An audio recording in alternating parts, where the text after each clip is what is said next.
ব্যাপক দুর্নীতি, 10 লক্ষ টাকার গাছ এবং 10 লক্ষ টাকার নতুন সাবমার্সিবল পাম্প অবৈধভাবে বিক্রির অভিযোগ।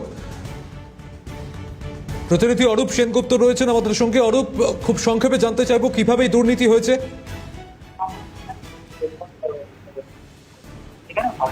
দেখো, আমি রয়েছি কিন্তু এখন ক্ষীরগ্রাম পঞ্চায়েতে। এই ক্ষীরগ্রাম পঞ্চায়েতে হচ্ছে এলাকার বিধায়ক শিশির ঘোষ, তিনি কিন্তু বারবার মানে সমস্ত জায়গা ভিজিট করছেন সকাল থেকে। আজকে বিকেলবেলা যখন তিনি আসেন, এসে দেখেন যে পঞ্চায়েতে প্রায় 10 লক্ষ টাকার গাছ এবং 10 লক্ষ টাকার সাবমার্সিবল পাম্প একদম অবৈধভাবে বিক্রি করছে এবং সেটা কিন্তু প্রধান স্বীকার করেছে। তার কাছে গোডাউনের চাবি ছিল, সেই চাবি তিনি দিয়েছেন এবং সেই টাকা যে কোথায় গেছে কেউ জানে না। তিনি কিন্তু বলছেন যে তিনি ভাই। এরপরেও কিন্তু এলাকার যে প্রশাসনিক আধিকারিক বিডিও রয়েছেন, তিনি কিন্তু এখনো তাকে গ্রেপ্তার করেনি।